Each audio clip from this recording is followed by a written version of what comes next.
Hello, hello there, people. I'm sitting playing the guitar, and a couple of videos popped up. Steve sent me one that was actually quite interesting, but I just thought I would go a wee spontaneous live. I'm not going to be on for very long. I'm just listening to a couple of people come up. What is this? Hovind versus Drysdale creation evolution debate. So I thought I'll have a wee listen to it, and I go to like 25 minutes. That was all I could stomach, but there was a couple of bits in it that just blew me away. You know, to me it's just utter stupidity. What was the other one? Let me have a wee look here.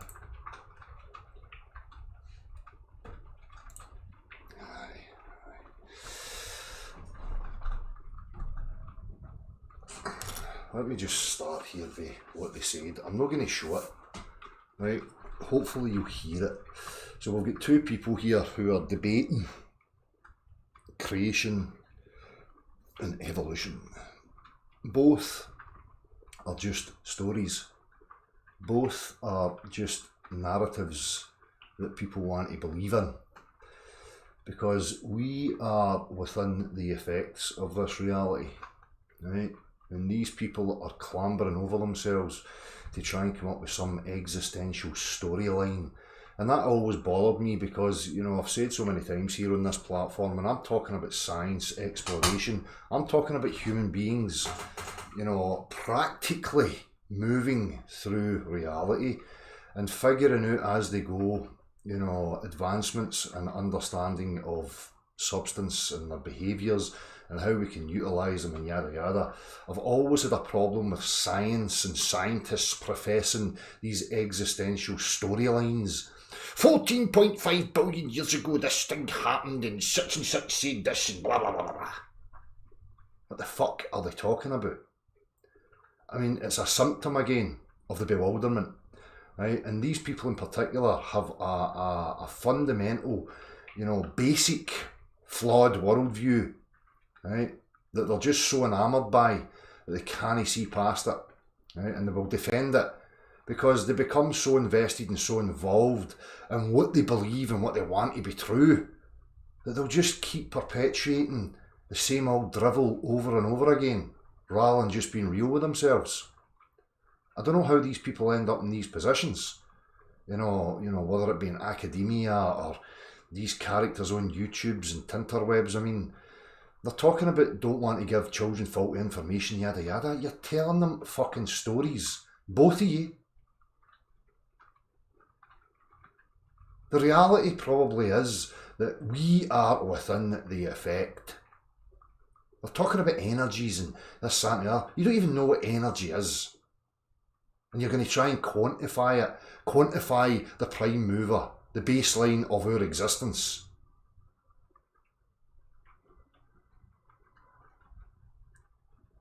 You don't know where it is, and you're no gonna know, because you're within it. So they're going to continue, and that's, for me, it's deliberate, right? Because obviously they want you sitting still. They want you sitting still, kidding on that they're zooming in on stuff, zooming right in. Oh, reality's made of wee spinny space testicles and all this stuff that we just imagine. Mathematical concepts, jargon, right? And then you've got at the other end of the scale, Fruit Loops, who are looking up at the sky. Gosh, wee micro space testicles and big massive space testicles and reasons and stuff and concepts and rubbish. Because in their mind, they think they're on some wee finite potato. Right? It's all been discovered and everything's found, and there's no way off it.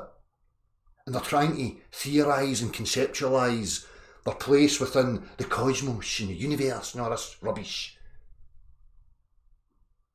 And they're either, you know, just seriously deluded, they could be deliberate liars, or they're just fucking stupid. But the first two categories I gave you would come under the realms of stupidity. as far as I'm concerned.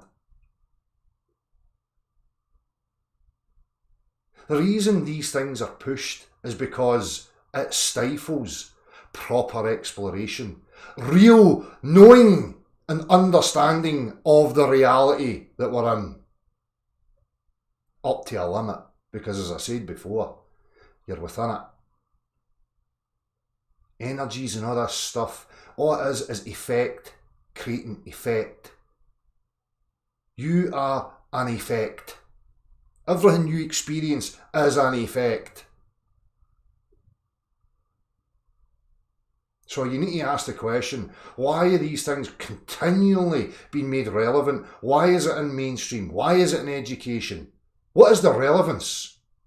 When we see existential stories, we're dealing with religion. Regardless of whether these pompous idiots full of hubris think that they're scientifico. No, a huge difference between practical exploration, natural sciences of practical reference, and mathematical conceptual gibberish. None of them are right. They're both as delusional and fucked up as each other. False dichotomy, yet again. Let's just have a wee listen. So, we've already heard Kent Hovind, a supposed religious fucking fundamentalist, believes the world was created in 6 days and all this stuff, so I don't know how we go to that. Right? Thinks that the Earth's a nature-defying sphere pair. Sits there and talks about observing and testing and repeating and demonstrations and all this, that and the other, but yet believes he's on an absurdity, a mathematical concept that has no basis in reality whatsoever, other than a tool of navigation. Sphere Earth is not a three-dimensional, tangible object with measurability or demonstration. It's a mathematical concept for navigation. But here he is, waffling on about testing and this, that and the other.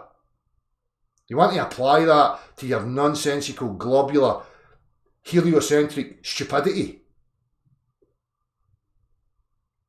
So, I've just heard him rabbiting on, and then he makes a valid point to the other guy. You believe that the whole universe was compressed into a wee dot. Right? So that's where I got up to, and then I heard the response. Man who believes everything in the universe was squeezed in a dot, who can't believe a piece of the Earth could have a crystalline canopy around it, and yet you believe... Oh, aye, that's the other thing. This other guy was asking Kent Hovind about floods or whatever, and Kent Hovind says that there was an ice wall sphere around the Earth that melted or something. These people are fucking loonies. I bet you couldn't squeeze this glass of water into a dot. The evolution theory teaches everything, I mean the stars, the planets, Mount Everest, everything was in a dot, smaller than a period. Do you believe that, Mark? No, not at all, and I've never read that. We're talking about... It says no, not at all. It's double speak. Read your list. The dot of infinite energy. We're not talking about... We're talking... No, that's not right, Kent. We're talking about a dot of infinite energy.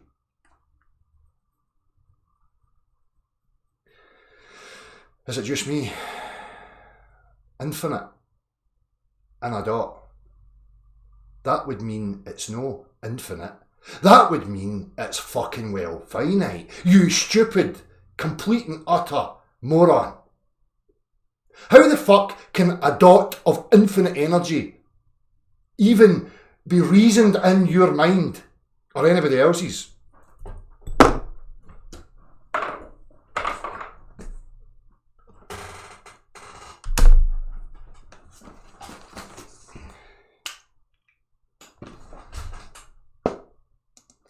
Dot of infinite energy. Hang on a minute, it's got finite parameters. It's a dot. A circle dot. Circle dot. Circle dot. It's infinite energies. And these people think they're fucking clever. These people think they're intellectuals or something. And they'll sit on there waffling, keeping people's attention, selling them merchandise. All of them are fucking snake oil salesmen. Why the fuck is anybody trying to offer up existential stories? You're not equipped for any of that. That's why we enter into the realms of mathemagicians and the fantasy realms of gibberish that has no relations to reality whatsoever. You're not equipped for that. You're equipped to deal with here and now. Oh, I found these bones and stuffs. And I found these other bones and now I'm going to make up a story. And because I've made up a story, I'm going to set about trying to find bias, cherry picking, to try and make my story appear to have some sort of semblance of realness.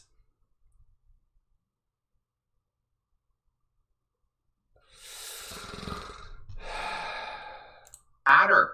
It was about 350. By the way, you know, guys like him sit and think Kent Hovine's a mad Christian creationist guy, not They believe in stories made by Jesuit priests. Charles Lemaitre comes up with Big Bang jobby nonsense. That's right.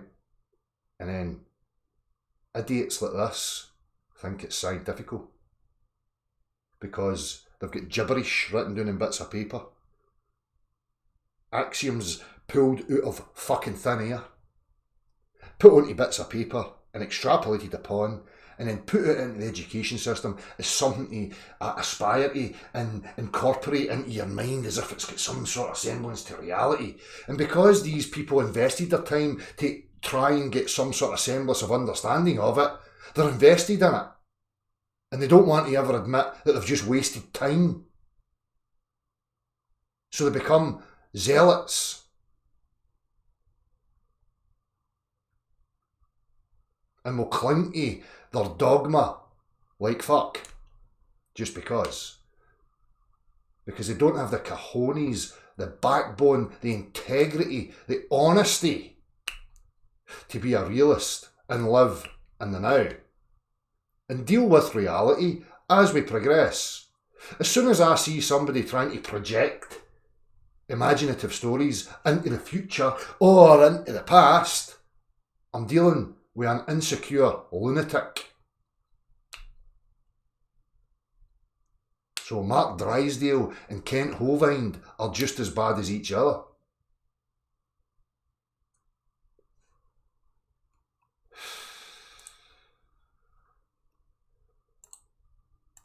Thousand years. Someone can correct me on this on the live. If somebody can correct me. 300,000 years. I'll correct you right now. You complete and utter stupid cunt.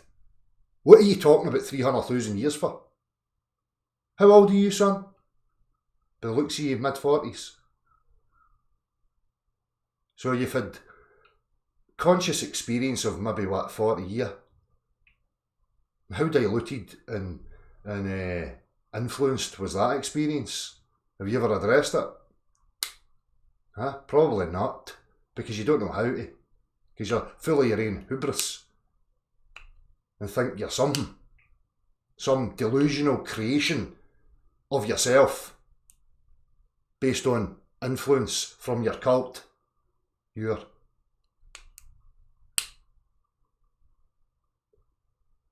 Chat, this isn't my strength. But I believe it took about... Oh, but we see red stuffs, red shifty stuffs and lights and things and that says, well... How did you know it was there?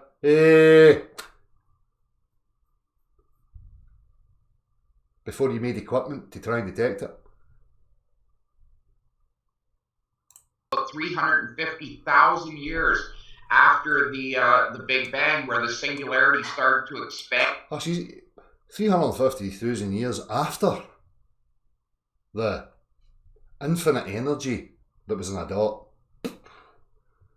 350,000 years after that starts expanding into fucking nothing and nowhere.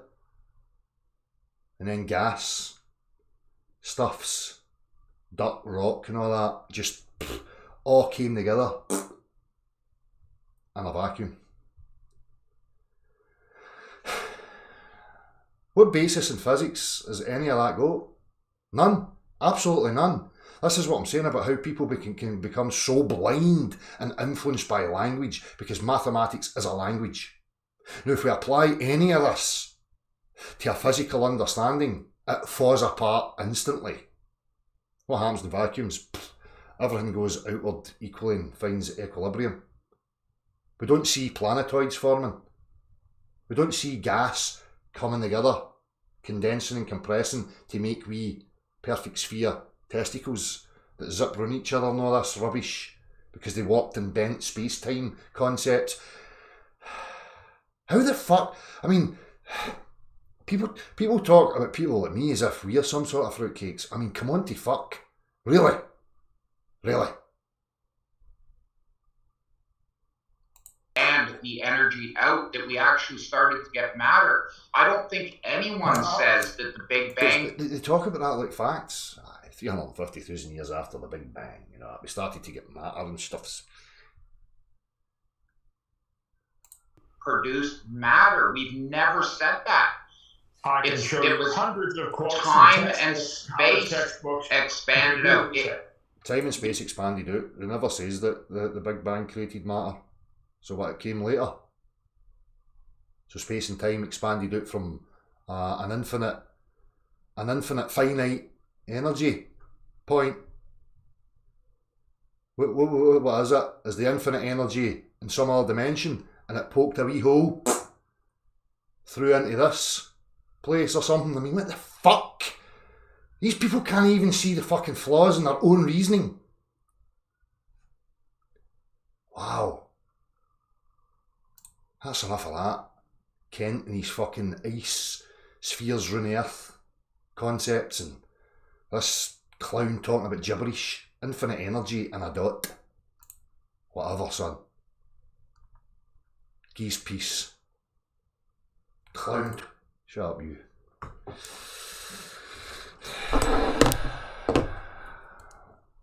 I'm just going to start doing this, because I keep getting these wee videos popping up and they just fucking annoy me. And I don't usually bother. But I think I'm going to start bothering. Hello, people. Is it just me? Is it just me?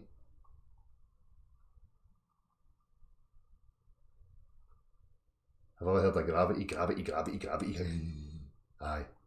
The way in which objects fall down, or to you appear to fall. What's that got to do with anything, sir? You don't even understand it.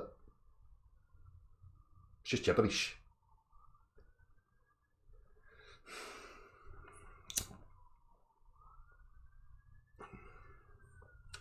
I don't know what designed the DNA structure. No fucking idea. Neither do you. I know you're probably going to say God.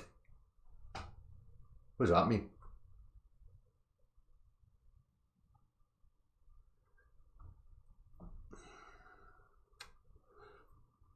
Of course there's no infinite energy on a dot. Saying infinite and then in the very same sentence putting infinite into some finite, geometric, confined place or something is utter stupidity.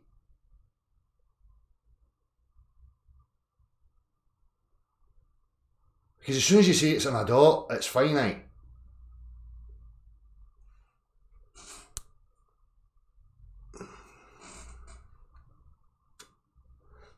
Gravity. Here's another one. Steve Thorne sent me this. I think I'll share this. I've got another 10 minutes before I'm off ski, so let's have a wee listen to this, shall we?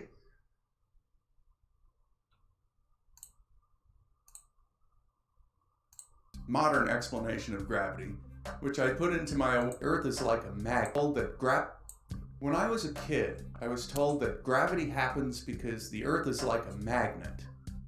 It took me decades to understand Einstein's modern explanation of gravity, which I put into my award-winning video, How Gravity Makes Things Fall.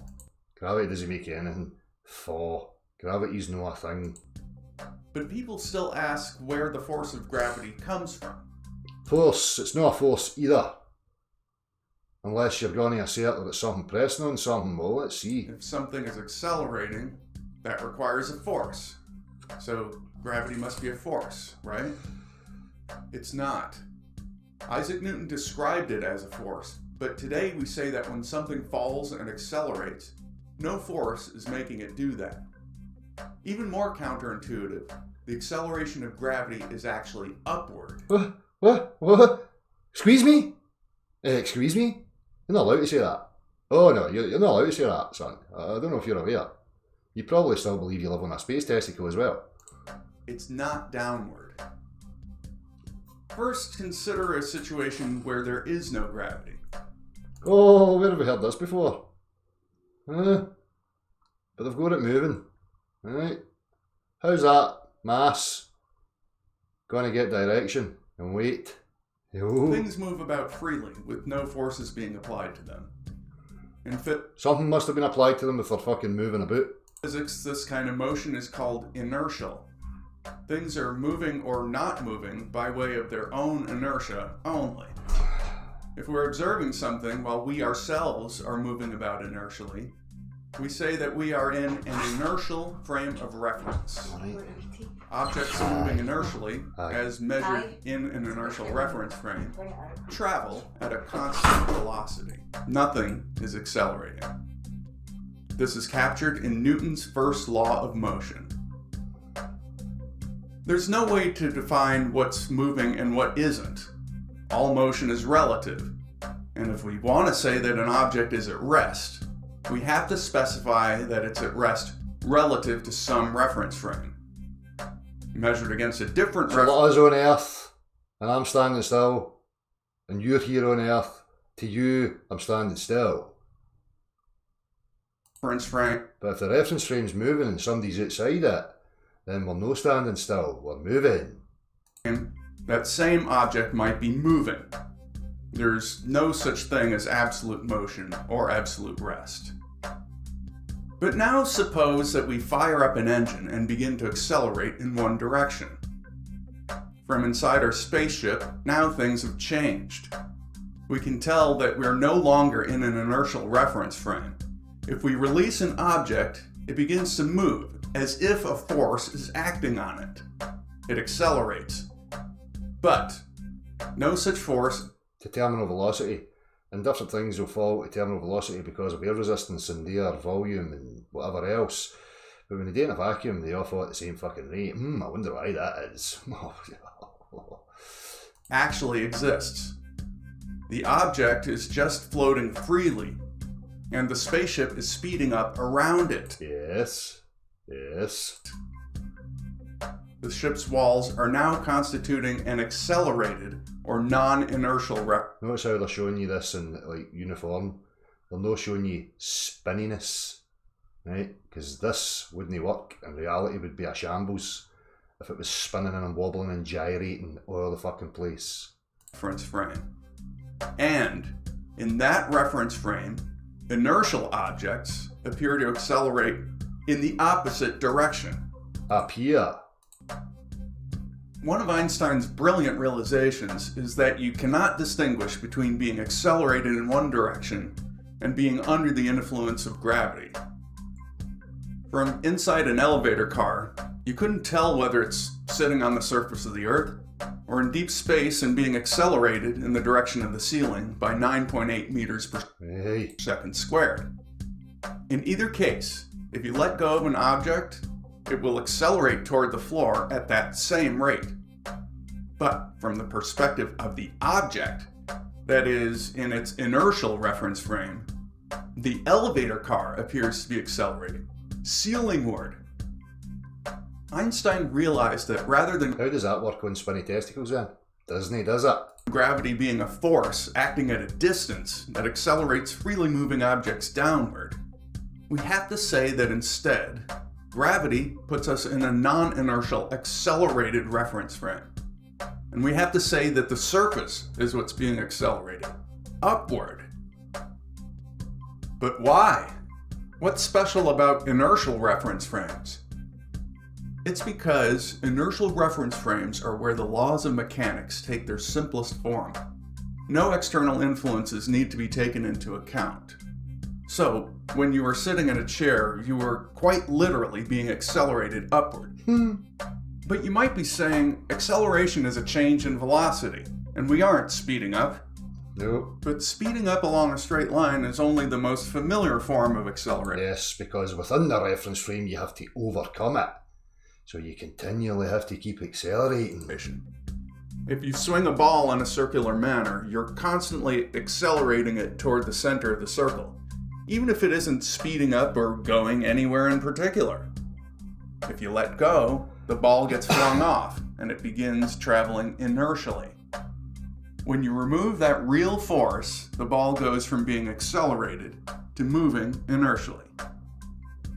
Similarly, when we're standing on the Earth, the ground is pushing us up with a real force. And if that force is removed, our body goes from being accelerated to moving inertially. And then in that now inertial reference frame, we see the Earth accelerating upwards. Whether it's speeding up along a straight line, changing direction toward a center of rotation, or being pushed upward by a massive planet. Massive planet that's fucking spinning. Complete and utter clown. Any deviation from inertial motion is a real acceleration. And real acceleration requires a real force. In fact, when you step on a scale, you aren't directly measuring your mass.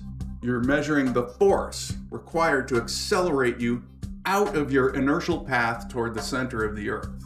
Towards the centre of my spinny space testicle.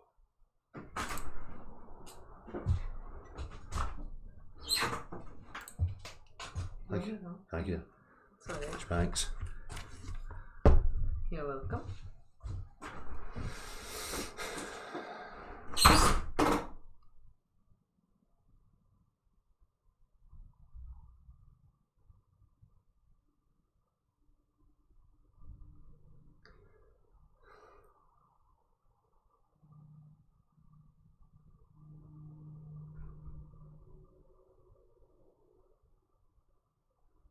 They keep going on about the Earth would have to keep accelerating. No, it would not. No, it would not. If it was in constant motion towards your feet, it's going to keep contact with you. You need to keep accelerating in order to overcome that. Talking Levoy the other night, talking about air pressure, and air pressure can have effects, but it doesn't dictate direction. So say if you make a vacuum chamber and you vacuum it as best you can, there's very little air in there. You drop something in it and it still goes down. It's not because of the air pressure.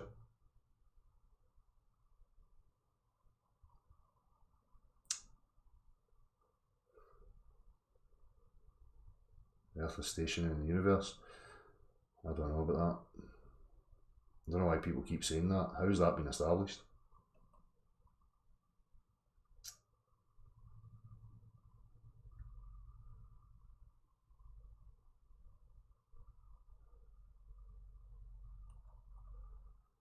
So anyhow, I only come on quick because they two,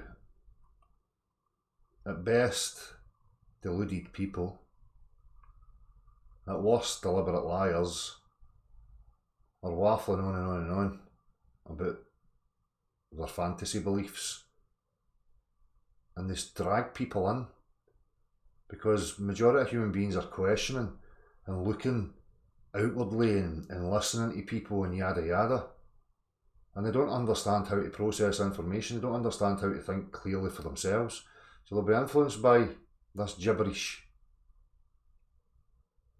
It's only going to be natural because there's bullshit being told about where we are and what our existence is, and there seems to be a natural constitution of asking that question. The reason you're going to ask the question is because there's so many conflicting, different narratives of what our existence is and how it came to be and yada yada. The reason that is because they don't know. And the only way you're going to know is if you stop trying to imagine the minute wee details or imagine the big massive macro. Stop imagining shit. We just need to snap out of it and go, we need to start really exploring the place. Not only the parameters, the ins and outs, what's here and what we've assumed to be true based on what you were told.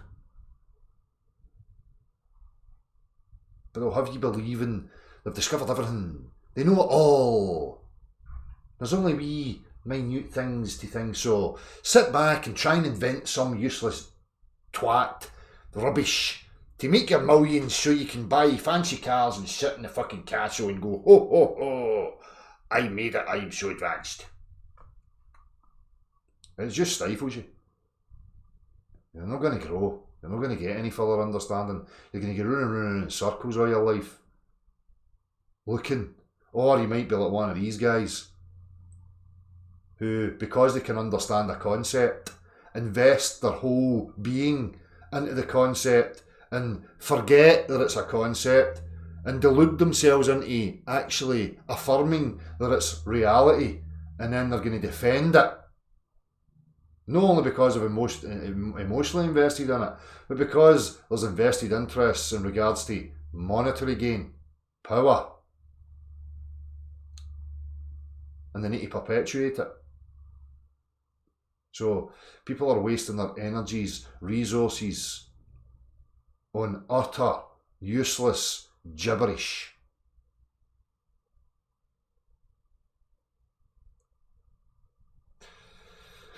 That's all now. Thank you very much. Bye-bye.